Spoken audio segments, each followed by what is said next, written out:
네, 하기찬 세미나 2부 억누를 수 없는 예배자 1부에 이어서 계속 하도록 하겠습니다.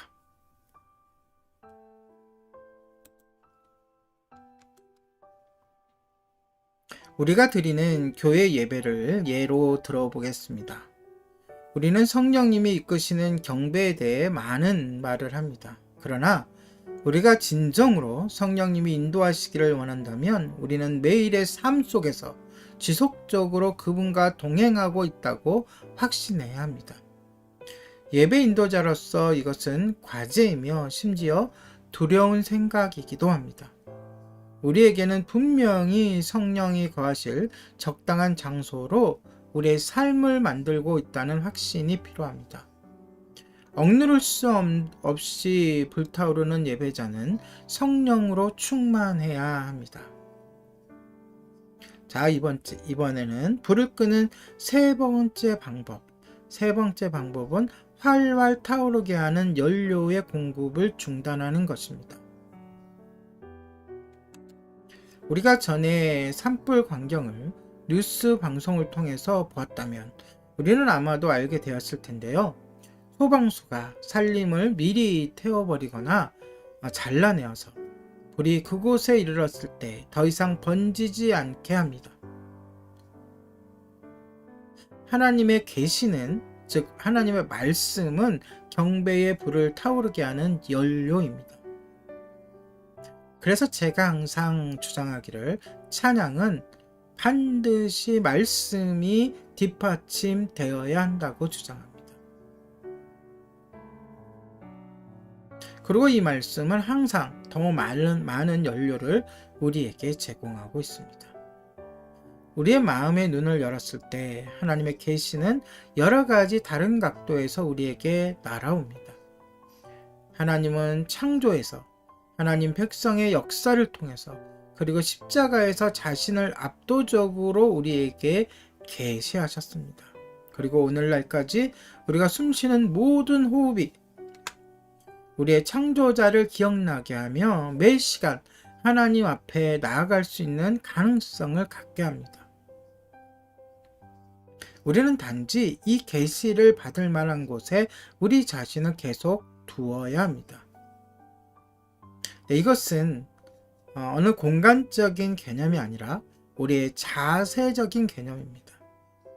하나님의 말씀을 읽고 그분께 기도하고 서로 교제를 나누려고 교회에 가는 것과 같은 중요한 요소들이 경배의 마음에 연료를 공급합니다.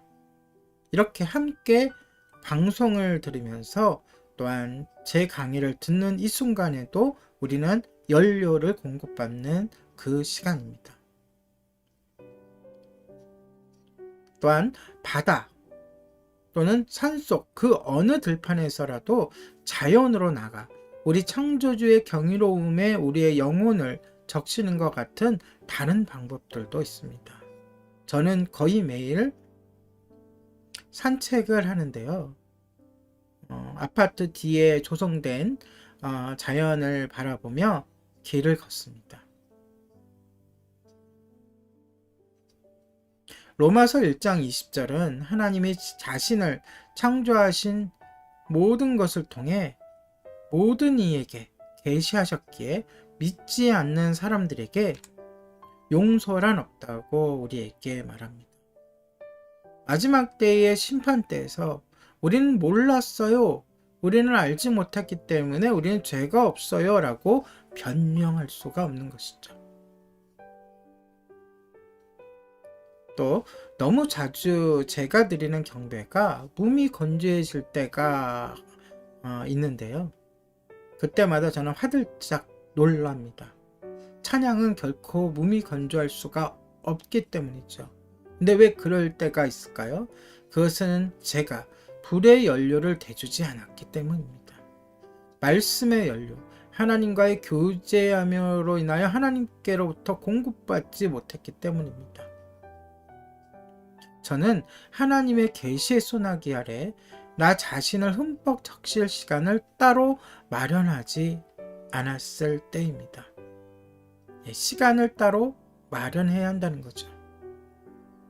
번번이 이 시간은 구별하는 이 시간은 중요한 요소입니다. 그러나 우리가 하나님의 말씀, 하나님의 임재, 하나님의 창조에 우리 자신을 흠뻑 적게 할 공간을 발견하고 다른 성도들과 시간을 보낼 수 있다면 우리는 그 계시가 우리의 삶에 다시 흘러 넘치는 것을 발견할 것이고 우리의 마음은 한 번 더 경배의 불꽃으로 반응할 것입니다. 저는 누군가에게 찬양에 대하여 이야기하거나 강의할 때마다 심지어 가장 어두운 시간에 있을지라도 하나님을 경배하라고 말했습니다. 그러나 그것은 우리가 비현실적인 환상 속에 살면서 우리의 삶에 잘못되는 일들이 있을 때에도 인정하지 않는 빛나고 행복한 그리스도인들이 되려는 의미가 아닙니다. 막 우기는 거죠. 우리는 거룩한 인생을 삽니다. 우리는 빛나는 인생을 삽니다. 그러나 그 속을 들여다보면 회칠한 무덤처럼 많은 죄악과 배반과 불신앙이 숨겨져 있는 그러한 것들을 이야기하는 게 아닙니다. 다시 말해 가식적인 찬양을 하라는 것이 절대로 아님을 명심해 주시기 바랍니다. 분명히 경배는 부서지고 울어야 할 곳이 있습니다. 그렇지만 이것을 표현하는 옳은 방식과 그른 방식이 있습니다. 우리가 울부짖으며 하나님께 마음을 쏟아놓을 때 결코 하나님이 누구신가를 비판해서는 안 됩니다. 다윗의 찬양 속에서도 하나님에 대한 원망이 들어있고 그 부분은 잘못됐습니다. 욥의 고난 속에서, 욥의 과정 속에서도 욥도 잘못된 하나님에 대한 평가를 내리고 있습니다. 왜일까요? 신실한 다윗도 또한 고난을 이긴 욥도 불완전한 인간이었기 때문에 그렇습니다. 다시 한번 말합니다. 우리는 하나님이 누구신가를 비판해서는 안 됩니다. 언제요? 우리가 막막한, 억울한 또는 캄캄한 어둠 속에 있을지라도 하나님은 결코 비판받으실 분이 아닙니다. 오히려 그분을 안다면 주님의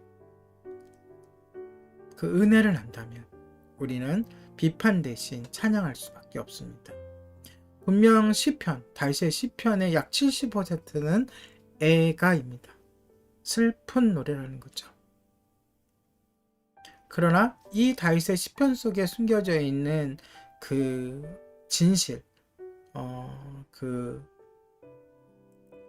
중요한 점은 다음 주에 계속해서 나누도록 하겠습니다. 하나님이 기뻐하시는 찬양 하기찬 세미나 2부를 마치도록 하겠습니다.